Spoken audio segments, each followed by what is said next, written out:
древних ведических книгах речь шла о прошлом человеческой цивилизации, вот далекой, там где-то на уровне 4-6 тысяч лет назад, когда человечество имело возможность получать так называемые непосредственные знания, не прибегая к формулам, характерными для современной, как мы ее называем, западной науки, и не прибегая к аппаратам, которые требовали проведения каких-то экспериментов или решения каких-то инженерных задач. Но когда мы открываем эти книги, мы видим, что они абсолютно точно с позиции современной науки, разве что прибегая к другим терминам. Они объясняли, как устроен мир и вплоть до Вселенной и строения атома. С другой стороны, судя по тому, что они пишут, у них общение с представителями других цивилизаций было таким же обыденным, как туристские поездки вот сейчас между там различными странами. Вы имеете в виду какие цивилизации? Я имею в виду цивилизации, которые населяют иные звездные миры. Прямо как об этом говорил в свое время Циолковский, и как говорили представители эзотерики, и продолжают правильно, видимо, говорить до сегодняшнего дня. То есть древние люди не делали различия между контактами земного плана и контактами высшего плана? Судя по тому, как они описывают это для них было таким же обыденным. Ведь никто из нас, ни вы, ни я, не удивляемся, когда мы встречаем представителей других рас на улицах Москвы. Это некое обыденное явление. Ну, ходят и ходят хорошо, пускай наслаждаются пониманием нашей культуры и всего остального. Вот, видимо, тогда это было точно так же. Во времена, например, Коперника, во времена Ньютона ситуация еще была более-менее благоприятной. Не надо забывать, что Ньютон вывел свою механику из божественных законов. И внутри этого человека не было разделения между его религиозным духовным миром и его естественно-научными представлениями. И не было разделения даже с точки зрения его миссии, как человека, который был наделен определенными религиозными полномочиями, так и его деятельностью как физика. Еще какой-то элемент гармонии в этом плане сохранялся. А вот затем произошло это четкое размежевание. Религия отказалась от науки, наука отказалась от религии, и они заняли взаимно конфронтирующую позицию. Сейчас возникает ситуация, когда оказывается, что то, на чем зиждется современная религия, все это, оказывается, получает возможность объяснения с позиции строгой науки. И вот это в конечном итоге дает возможность осознать, что, оказывается, это не две сущности, которые необходимо соединять вместе, а это, оказывается, две сущности, которые невозможно разъединить. Как произошла ваша встреча? Вы шли, по-моему, отдельными путями, все-таки параллельными путями. Да, действительно. Я занимался теоретической физикой, я исследовал проблемы, которые поставил Альберт Эйнштейн, и решал те задачи, которые он поставил перед физикой, и в результате этого решения я пришел к выводу, что кроме обычных полей, таких как гравитационное, электромагнитное, существуют еще и торсионные поля, так называемые поля кручения. И вот где-то в 1989 году я впервые услышал о человеке, который занимается теорией физического вакуума. А в это время я как раз и написал работу, посвященную теории физического вакуума. Я даже слышал от своих друзей, что этот человек создает некий институт. И только через некоторое время, ну, наверное, через полгода, неожиданно в нашем институте, где я тогда работал, появляется Анатолий Евгеньевич. И мы с ним встречаемся. Я показываю ему свою работу по теории физического вакуума, и он увидит, что мы делаем одно дело. И вот то, что я сделал в науке, и то, что вот делает Анатолий Евгеньевич, это фактически объединение знаний, которые давно были известны Востоку, с теми индустриальными знаниями, которые были заложены на Западе 300 лет тому назад Ньютоном. И вот сейчас идет объединение.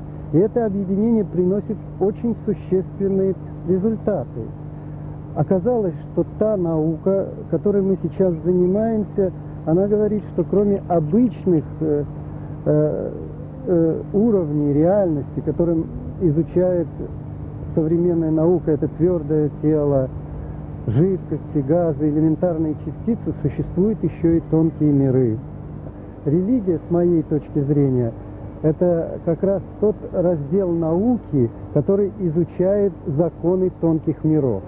То, оказывается, есть еще другие законы, управляющие так называемыми первичными торсионными полями.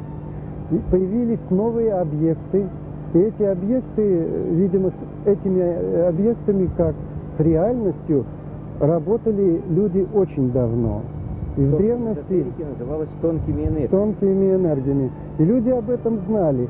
И вот когда появилась наша наука, западная наука, то вот произошло как бы утрата этих знаний. И сейчас мы вновь возвращаемся к этим знаниям, но уже на другой основе. На самом деле сознание человека играет очень важную роль, а в некоторых моментах оно играет определяющую. Так что бывают ситуации, когда сознание первично, а материя вторична.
До начала нового столетия осталось немногим более 4 лет. Большинство ныне живущих людей станут участниками не только нового столетия, но и нового тысячелетия. В преддверии исторических дат всегда предпринимались попытки заглянуть в будущее и понять, что ожидает человечество. Вспомним, что происходило на предыдущем рубеже XIX и XX веков. В этот период все прогнозы базировались на том, что окружало людей. Это была цивилизация паровой индустрии. Ничего другого в техническом плане человечество не знало. Не было надежд на появление даже радиосвязи.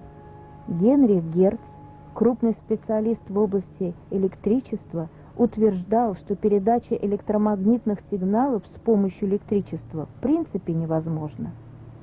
О телевидении можно было прочесть только в сказках. О ракетной технике речи не было. Это произошло спустя несколько десятилетий, благодаря работам Константина Эдуардовича Циолковского. Но все это стало реалиями нынешнего столетия. И все прогнозы, которые велись в конце прошлого века в отношении века нынешнего, оказались бессмысленными. Уникальность ситуации сегодняшнего дня в том, что предстоящие революционные перемены в науках, а как следствие этого в технике и в нашем быту, уже сейчас начинает проступать достаточно ясно. Проблема, о которой пойдет речь, является настолько новой, что большинство физиков на вопрос «Расскажите, пожалуйста, о торсионных полях» вместо ответа спросят: «А что это такое?» То, о чем вы услышите, будет многими воспринято как, например, изложение квантовой механики в начале нынешнего века, когда многое казалось невозможным, немыслимым, фантастическим. Но уже сегодня, на пороге нового тысячелетия, мы вступаем в некую новую область. Анатолий Евгеньевич, у меня в руках очень интересное яйцо. Но это, конечно, роспись современная, а вот здесь вот у меня есть.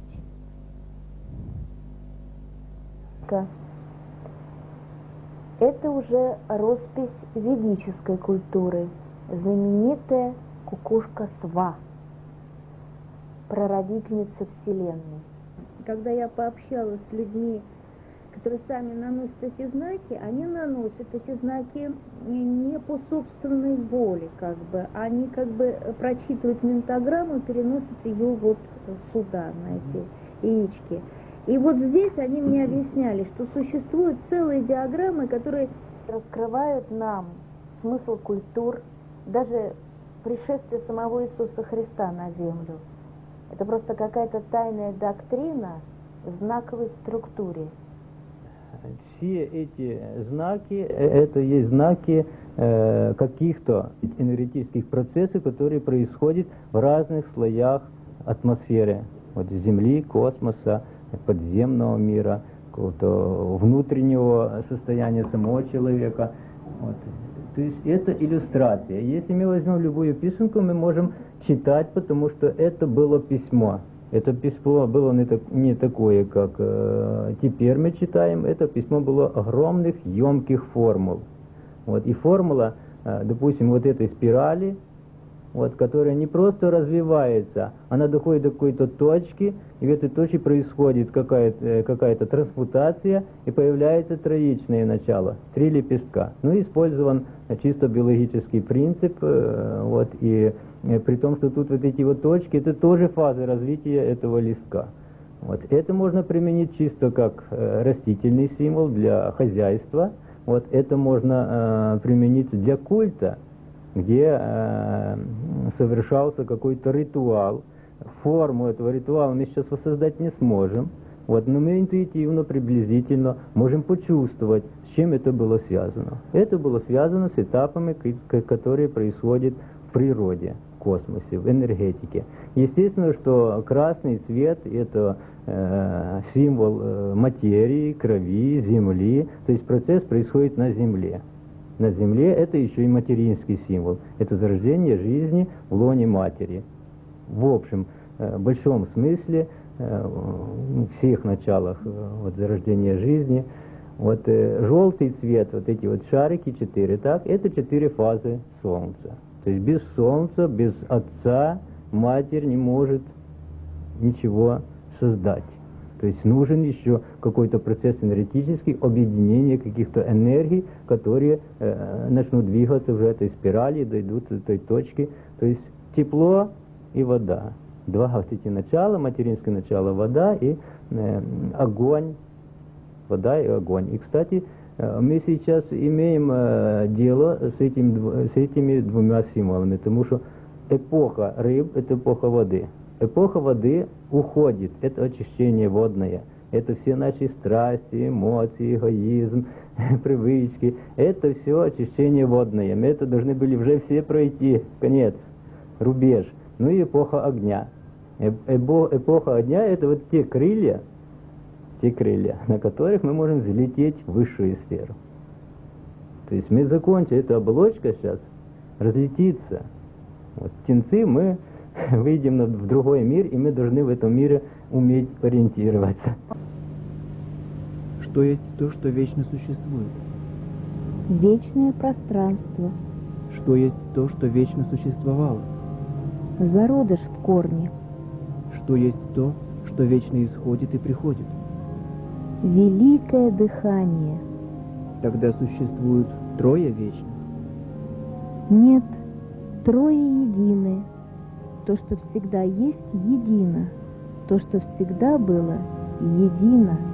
То, что извечно существует и раскрывается, также едино. И это есть пространство. Единое есть нерушимый круг, кольцо без окружности, ибо оно нигде и всюду.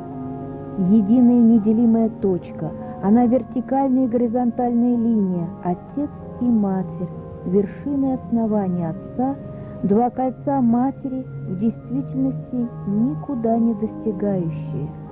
Ибо единое есть кольцо, а также кольца, находящиеся внутри этого кольца. Свет во тьме и тьма в свете, дыхание, которое вечно. Когда оно распространяется, Матерь изливает и разбрасывает. Когда оно сокращается, Матерь втягивает и собирает. Это производит периоды эволюции и разложения, манвантары и пралайи. В свое время, когда я внимательно слушала вашу лекцию в Бресте, вы сказали очень интересную вещь, что раньше считалось, что Земля абсолютно круглая, а потом, вот что произошло потом, я думаю, вы нам сейчас расскажете. Более 20 лет назад в нашей Академии наук, во-первых, тогда еще Академии наук СССР, происходили некие события, которые находили за кадром, но тем не менее они затронули большое количество ученых в Академии наук. Они были связаны с так называемыми задачами или парадоксами Николая Александровича Козырева. Одна из проблем, которая тогда обсуждалась, была связана с тем, что Козырев написал формулу для распределения массы планет, в соответствии с которой оказывалось, что при вращении у планеты масса должна перетекать с южного полюса к северному, в результате чего космическое тело должно было приобретать форму не шара, а приобретать грушевидную форму, как форма яйца. Самое невероятное заключалось в том, что громадное количество ученых наблюдало планеты, телескопы, существовал гигантский банк данных по фотоснимкам, когда не только астрономы могли наблюдать форму планет, и то есть, эти снимки существуют столько времени, сколько существует вообще фотография. И вот это классический пример – смотреть, но не видеть. Все смотрели, но никто не обращал на это внимания. Оказывается, действительно все планеты Солнечной системы имеют вот эту грушевидную форму. Когда вы сейчас говорили об этих знаках, или если выражаться более привычными современными терминами, это семантика, которая скрыта за семантический смысл, который скрыт в этих изображениях. Я одновременно с этим подумал еще об одном, на мой взгляд, чрезвычайно важном обстоятельстве. Дело в том, что среди необычных свойств торсионных полей есть такое необычное свойство, которое в какой-то мере схоже с проявлениями магнетизма в электричестве. Все хорошо помнят школьные примеры, когда учитель для того, чтобы наглядно продемонстрировать ученикам структуру магнитного поля магнита, делал обычно следующее. Он насыпал на какой-то лист бумаги магнитные опилки и снизу подносил магнит. В результате эти опилки ферромагнетика, железо, например, они выстраивались вдоль линий, то, что в учебниках называлось магнитными силовыми линиями, и это давало возможность наглядно видеть невидимое, косвенное проявление невидимого для обычного глаза магнитного поля. Оказывается, что торсионные поля могут проявлять себя следующим образом. Если вот это тело обладает неким торсионным полем, то оно может, если выражаться точным физическим языком, поляризовать окружающее пространство. То есть производить некий эффект в свободном материальном пространстве, аналогичный тому, какой эффект производится магнитом в магнитной среде. То есть оно воздействует? Оно воздействует на эту среду. В результате этого, вот эта так называемая торсионная поляризация, спиновая поляризация окружающего пространства приводит к тому, что после того, как я это тело убрал, эта поляризация остается. Обычно физики сталкивались с полями, электромагнитным, гравитационным, которые и то, и другое обладало неким универсальным свойством. Оно заключалось в том, что если есть заряд, около него есть электромагнитное поле. Нет заряда, нет поля, нет источника для этого поля. Есть масса, около него есть гравитационное поле, нет массы, нет гравитационного поля, потому что нет источника, причины, которая порождает это поле. Так вот, оказывается, что в торсионных полях есть несколько ситуаций, когда поле может возникать тогда, когда нет источника, нет объекта с вращением, нет спина. И вот одним из таких проявлений является проявление, которое известно с незапамятных, если выражаться точно, ведических времен. Оно получило, не имеет строгого физического объяснения, оно среди тех людей, которые натыкались на различные проявления этого явления, эти люди назвали его эффектом формы. Есть, например, конус или пирамида, и вот в окружающем пространстве относительно этого конуса или этой пирамиды наблюдаются некие явления, которые могут быть на строгом уровне зафиксированы, но которые, тем не менее, непонятно чем порождаются. В пирамидах так до сих пор, до сегодняшнего дня, в египетских, по крайней мере, не обнаружено ни одной мумии фараонов. Спрашивается, для чего тогда пирамиды? Вот буквально несколько месяцев назад мне прислал письмо один, говорится, выдающийся ученый с Украины, который вообще считает, что вот эти ложные фактически захоронения, вернее, имитированные саркофаги, кинотафы так называемые, на самом деле были истинными саркофагами, и там, вот самому мумию фараона, по артронному лучу, по невидимым, говорится, из видимой материи переводили в негронный мир невидимый и транспортировали по этому артронному лучу созвездие Ориона, там, говорится, созвездие Большого Пса.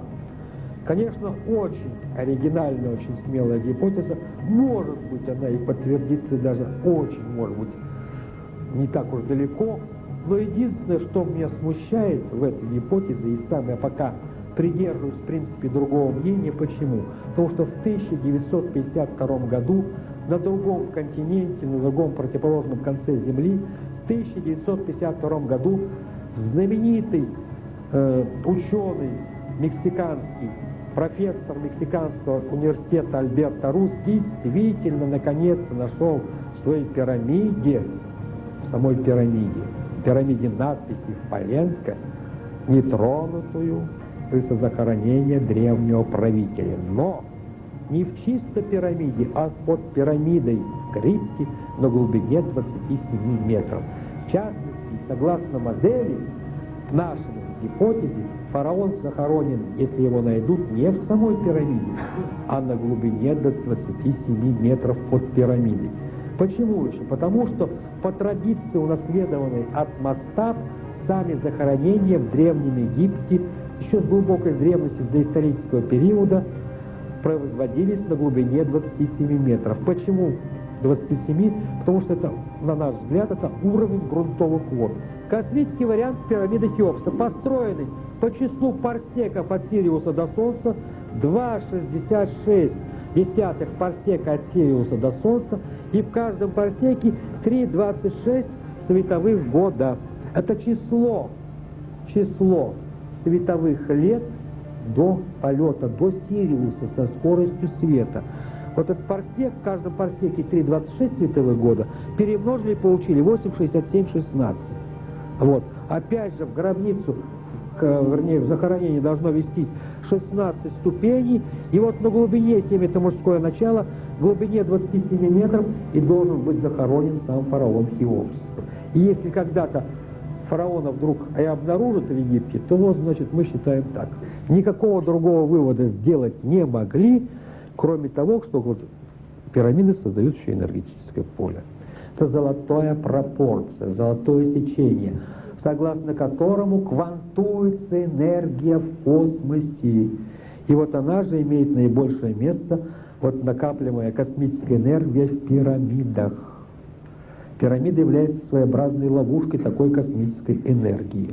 Целебная вода, излечение самого человека, хранение продуктов, выдержка семян примерно от недели до 10 дней и увеличение потом их урожайности. В Болгарии в пирамидальных конструкциях в 2-3 раза быстрее выращивают фрукты. Это тоже факт, а не реклама. Итак, значит, чудесные свойства пирамид существуют, всех формы есть. На сегодня мы считаем, что это происходит за счет концентрации нейтринных потоков, которые как раз преломляются в этих платоновых телах и максимально концентрируются в центре пирамиды. Первоначально вот то пространство, то материальное пространство, в котором мы все находимся, и которое по своей первичной сущности называется физическим вакуумом, оно первоначально изотропно, однородно, и оно никак не наблюдаемо. Вроде бы его и нет. Так вот, оказывается, что если в этом случае в пространстве появляется объект, который обладает формой, он может не иметь массу, масса покоя может быть равна нулю, не иметь заряда, а иметь только форму. Так вот, оказывается, что нелинейная форма по отношению к этой среде создает возмущение, которое по своим свойствам тождественно торсионному полю. То есть мы можем считать, что эта форма является источником торсионного поля. Это, кстати говоря, предмет для особого разговора. Я думаю, что мы отдельно об этом поговорим, особенно на примере многочисленных проявлений египетских пирамид.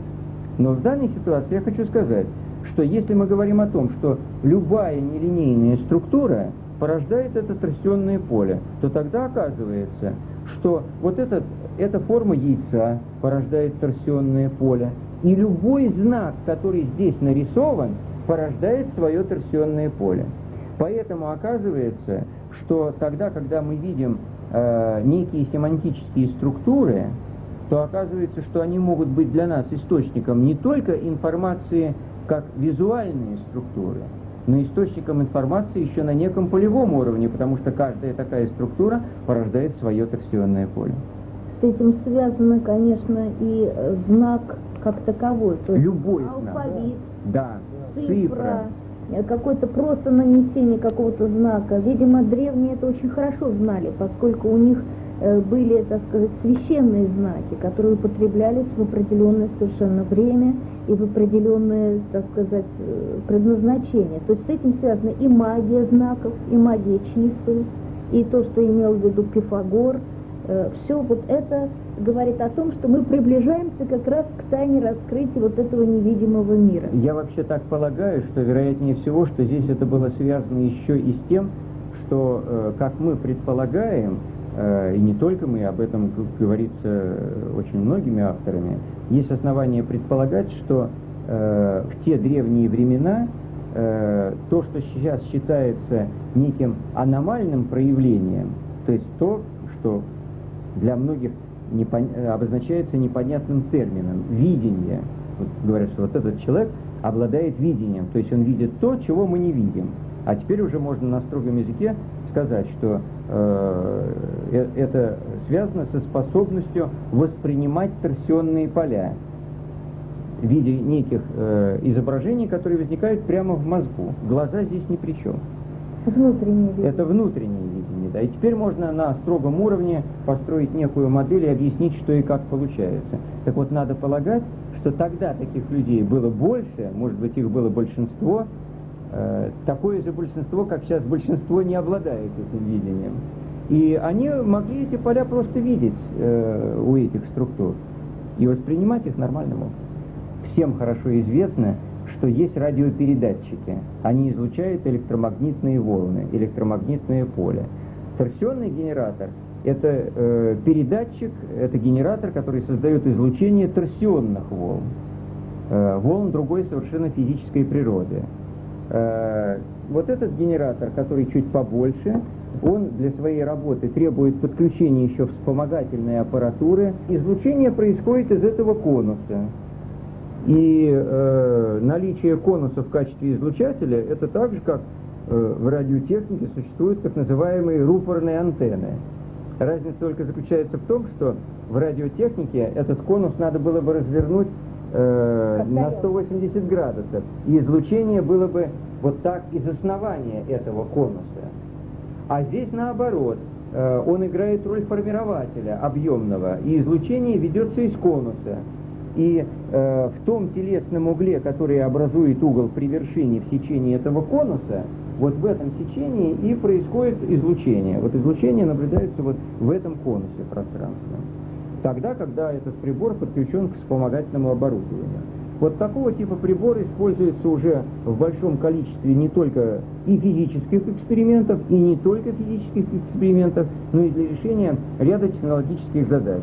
Точно такой же прибор сейчас находится в одной из организаций Ленинграда, Санкт-Петербурга, где с его помощью ведется завершение отработки технологии производства металлов с новыми физическими свойствами на заводских индукционных электрических печах. Это уже не лабораторные эксперименты. И при этом возникают совершенно удивительные вещи, когда действие торсионного генератора на эту электрическую печь приводит к тому, что из-за высоких проникающих способностей торсионных излучений это излучение попадает внутрь печи и внутрь расплавленного металла и производит его обработку в объеме, а не только на поверхности, что совершенно немыслимо с точки зрения электромагнетизма. И в результате такой обработки оказывается, что металл приобретает необычные свойства. Ну, например, при работе с так называемым силумином, это смесь алюминия и кремния, все поршни двигателей внутреннего сгорания в двигателях для автомобиля во всем мире производятся из этого материала. Хотя этим не ограничивается сфера применения этого материала. Так вот, оказывается, что при такой обработке пластичность такого металла возрастает только за счет обработки почти в 3 раза. Не на 3% и не на 30%, а в 3 раза, то есть на 300%. И таких применений сейчас чрезвычайно много. Второй прибор, который стоит здесь, это упрощенный вариант этого генератора. Он питается от батарейки Крона, он чрезвычайно прост в изготовлении. У него здесь имеется всего один орган управления, это включатель. И излучение прибора идет по центру вот того отверстия, которое здесь показано. Причем это отверстие только его можно было не делать. Из-за высокой проникающей способности наличие цельной металлической крышки ничего не изменяет. Так вот, тогда, когда этот прибор включен, он создает так называемое правое торсионное излучение, которое обладает благоприятными для человека факторами воздействия. И вот тогда оказывается, что если я беру там вот здесь налит стакан с водой, а это может быть вообще что угодно, это может быть кусок хлеба, это может быть свекла, это может быть любая приготовленная пища, жаркое, например. И вот тогда, когда я ставлю на генератор, то в результате поляризации вот этой среды, в данном случае воды, она приобретает полезные свойства. Ну, если использовать стандартную бытовую терминологию, она приобретает положительные биополевые свойства. Можно пить? Конечно, да. А с точки зрения физики, это просто поляризация правым торсионным полем. Так, если я вот и вас... Давайте я выпью для того, чтобы Нет, зачем? иметь, как Пастер, экспериментировать на себе. И, предположим, мой заряд, так сказать, Да. был не совсем правый. Нет, он был, видимо, правый, но он был недостаточно интенсивен. То есть ваше проявление жизнедеятельности на полевом уровне было, допустим, недостаточно. Вот при приеме такой воды это будет постоянно восстанавливать ваши и не только здоровье, но и вообще все функциональные качества. Можно теперь отнести вот эту воду к разряду живой воды? Не только можно, это именно так и есть. И я хочу сказать, что тот процесс, который опять же на бытовом уровне получил название «заряжать воду у экстрасенса». Вот как мы видим, когда известный наш экстрасенс Чумак заряжает воду, кремы. Вот теперь это можно делать без человека с помощью прибора. Вот, как я вам сказал, если есть вот этот источник торсионного поля, то он создает некое торсионное поле около себя, и после того, как мы этот источник убрали, эта поляризованная среда некоторое время сохраняется. Я являюсь, так же, как и все объекты живой и неживой природы, источником торсионного поля, которое является характерным именно для меня, для моей биологической структуры. Я могу встать и уйти, а на этом месте, где я сижу, остается эта поляризованная среда. Опять же, на бытовом уровне те люди, которые занимаются экстрасенсорикой, называют это фантомом. Вот. Ну, условно это можно так назвать. На строгом физическом языке это просто поляризованная физическая среда, тем торсионным полем, которым я обладаю. Так вот, оказывается, что можно определенным образом фотографировать это место, в результате чего эта структура поляризованная будет выявлена. Вот здесь на столе лежит журнал, где изображены фотографии, которые были сделаны Николаем Константиновичем Карповым, на которых изображена структура подобного рода полевых образований. Ну вот это, например, изображение геопатогенной зоны на лужайке просто в сельской местности. Вот как выглядит на обычном слайде обратимой цветной пленки вот это излучение. Другой пример. Позитивный или негативный? Позитивный, это позитивное, да. Вот другой пример, как выглядит торсионное излучение группы людей, которые занимаются медитацией. Вот это их коллективное торсионное поле, которое при этом возникает. Похоже на цветок. Да, да, и причем, видите, есть еще вот такие радиальные структуры, близкие к кольцевым. А вот насколько сложно структурировано торсионное поле, оказывается, у экстрасенсов.